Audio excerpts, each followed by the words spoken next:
and for appropriate Sit punishment. down. All right, get out, man. Come on, man. Sit What down. you mean, man? Stay down. No, man. Get me the fuck out of here, man. Judge. No, And- fuck took my plea back, man. Get me the fuck out of here, man. Get me out of here. Get me out of here, man. Get me out of here, man. Almost done, Judge. Get me the fuck out of here. And they No. Thank you, Your Honor. We are present in the state of Ohio versus Dennis Welp in case number 25 CR 206. The defendant is in court represented by counsel.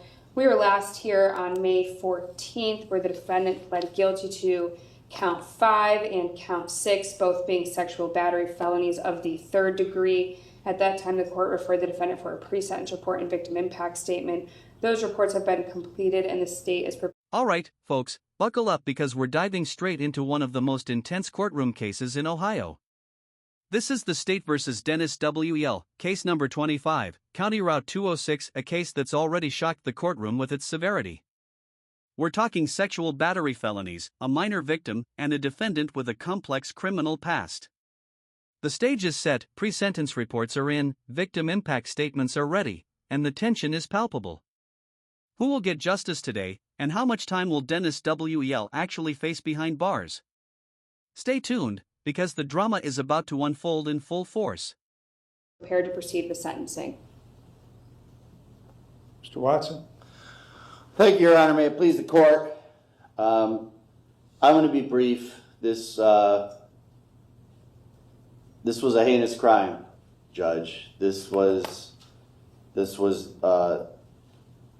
horrible in a lot of ways, but most importantly, because this was a minor child who almost assuredly didn't fully understand what was going on with somebody whom was entrusted to love her and to protect her. However, Your Honor, this is not indicative of who Mr. Welp is as a person. Yes, he has a record. Yes, he has been to prison, but it's mainly in the past been for drug offenses, I believe some theft offenses, nothing of this magnitude. On this day, and this is not an excuse, Judge, for his behavior, but on this day, Mr. Welp was drinking a lot, was highly intoxicated, and took advantage of his stepdaughter. Since the day I met him, he is in disbelief that he did this. He has expressed to me his remorse and his sadness and how he hurt her, how he hurt his wife, how he hurt the rest of his family. He knows, Your Honor, that he's going to be spending a lot of time in jail coming up. I know there's discretion with the plea with how much time that equates to. This court has a lot of discretion with that. Earlier in chambers, the state and I... Here's where the defense tries to set the tone, emphasizing remorse and intoxication.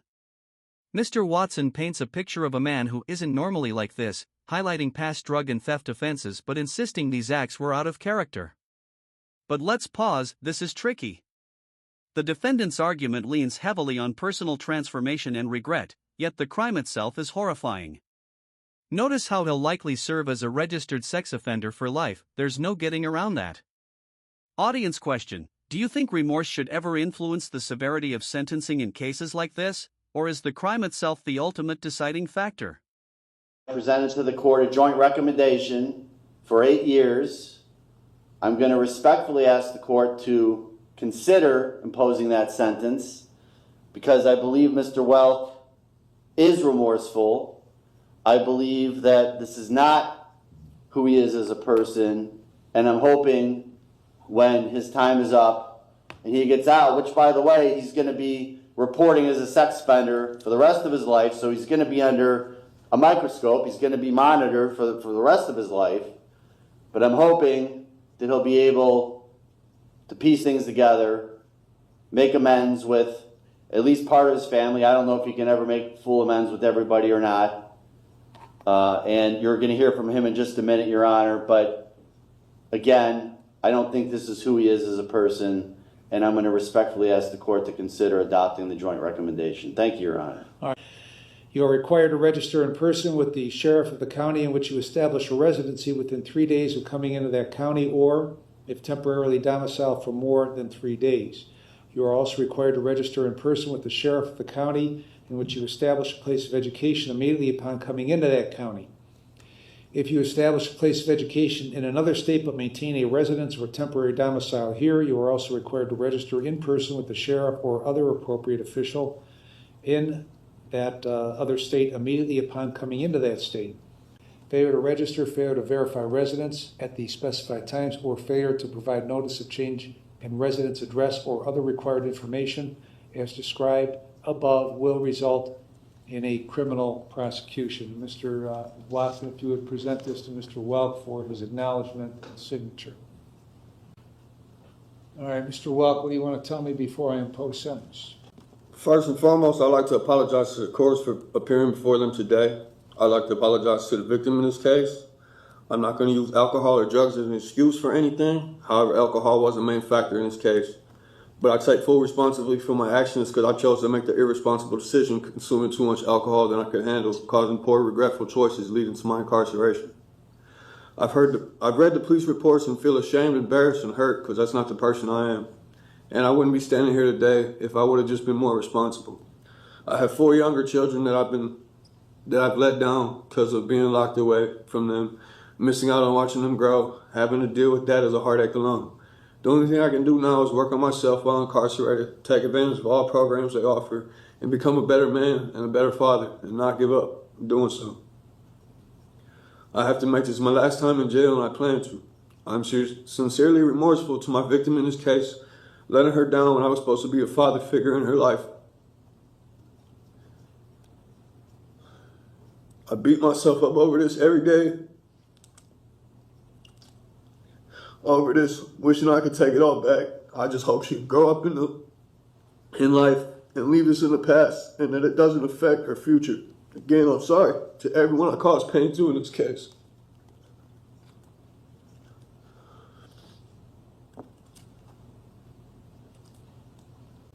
Ms. Alessi? Thank you, Your Honor. One thing that the defendant said today in court, and even in his pre-sentence report, that stood out to me is that he was supposed to be a loving and caring father. And I couldn't agree more with that. He should have been someone that the victim could trust and rely on for protection and guidance. And instead, he used his role as a parental figure to manipulate her, exploit her, and violate her. And while there is a jointly recommended sentence here, the state believes it's essential to highlight not only what the defendant did pre-indictment, but also what he did after his arrest in this case. While incarcerated, he continued to communicate with the victim while in the Lake County Jail. He attempted to guilt and manipulate her by blaming her for her own suicide attempt at the East Lake Jail. He pressured her to express her feelings to law enforcement about him or her desire for him to only receive a short sentence. He spoke of wanting to attend counseling together. He emphasized they were a team and told her he loved her, despite being her abuser, despite doing what he did here. And during several of these recorded calls, you can hear the victim crying, further illustrating just the ongoing emotional harm caused by the defendant and his conduct. This behavior demonstrates his continued disregard for the well-being of the victim, his family, and his ongoing efforts to control her and manipulate her. The defendant today in court said he's remorseful, but in the pre-sentence report, he didn't believe he did anything wrong, and he wants to take this to trial. So I'm not sure what this court can believe. He has a lengthy criminal history, including 4 prior prison numbers and 5 felony cases. And all of this, I think, supports the need for a significant term of incarceration, and respectfully ask this court to impose a jointly agreed sentence of 8 years. Thank you. Thank you. Why did you call her after you were in jail?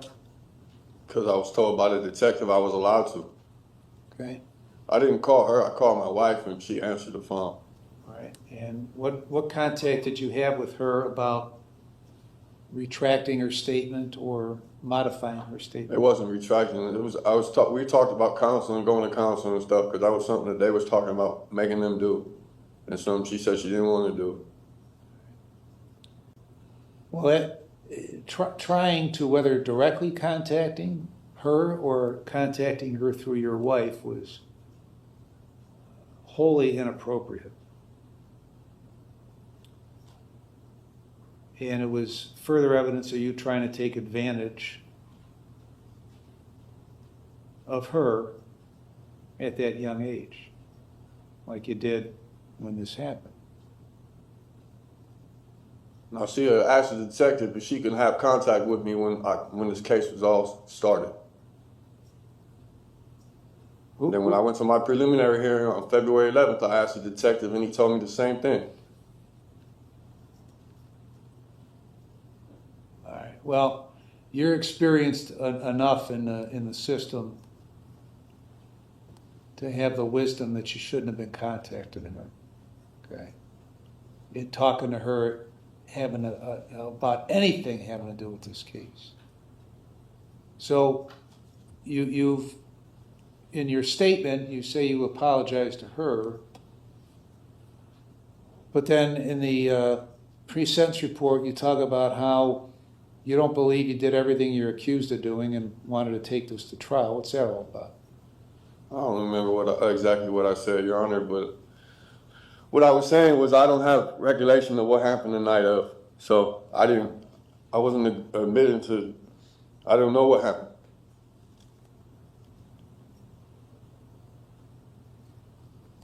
So did you or didn't you do this stuff? Yes. Okay. And I got to tell you, it doesn't get much worse than this kind of stuff. I understand. And I would note in the record that in 2009 or 2010, you were sentenced to prison on a burglary, released on judicial release, and then returned to prison after a violation of the judicial release. And you were released January 7th of 13. You went back to prison on another case on May 1st of 13 and got out in August. Went to prison on an attempted burglary. This is where we get a deep dive into Dennis Wells' criminal past: burglary, attempted burglary, multiple prison stints, and a lifetime of offenses.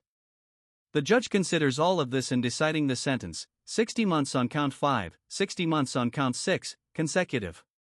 Consecutive sentences aren't just punishment, they're about public safety and proportionality. This is a key moment for viewers to understand. The legal system weighs not just the crime, but the likelihood of repeat offenses. Audience question: do you think consecutive sentencing effectively prevents future crimes, or is rehabilitation more important? Burglary, trespass and a habitation, breaking and entering, June 23 of 16 through August 5 of 18. A whole bunch of theft offenses between that last prison sentence and where you are today. So you've had a lifetime of criminal activity, but none worse than what has occurred here. So I've reviewed the pre-sentence report and a victim impact statement. I've considered what you have said, what counsel has said, and I've also considered that they've made a joint recommendation of 96 months in prison.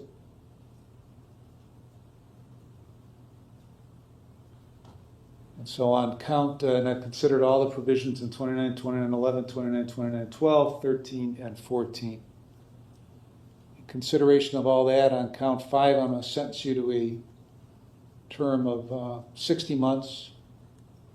On count 6, I'm going to sentence you to a term of 60 months that will be consecutive to one another, with credit for 143 days. And consecutive sentences are necessary to protect the public from future crime by you and for appropriate Sit punishment. down. I'm ready to get out, man. Come on, man. Sit Fuck down. you mean, man? Stay down. No, man. Get me the fuck out of here, man. Judge. No, And- fuck took my plea back, man. Get me the fuck out of here, man.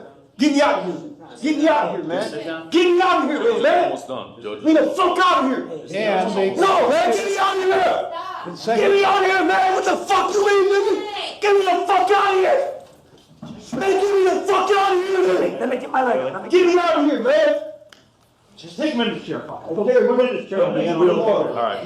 Listen to the board. Put me on your visiting list Uh, for jail and for. All right, man. Stop touching me, man.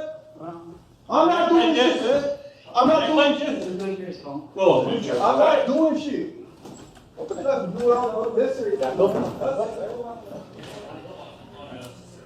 all right, consecutive sentences are necessary to protect the public from future crime by the defendant and for appropriate punishment. And they are very proportionate to the seriousness of his conduct and the danger he poses to the public. And his history of criminal conduct demonstrates that consecutive sentences are necessary to protect the public from future crime by the defendant. Costs are assessed, the remaining charges are dismissed. Anything else, Ms. Alessi? No, Your Honor, thank you. Mr. Watson? Nothing further, Your Honor. All right, we're adjourned. All right. And there you have it. The court imposes consecutive sentences, protecting the public and punishing Dennis W.E.L. for his crimes while acknowledging his extensive criminal history. Remaining charges are dismissed, and costs are assessed. This case underscores the tension between remorse, rehabilitation, and accountability in the justice system. It's a reminder that actions have long-lasting consequences, especially when trust is violated. If you found this case as shocking as we did, make sure to hit that like button, share your thoughts in the comments, and don't forget to subscribe for more jaw-dropping courtroom breakdowns.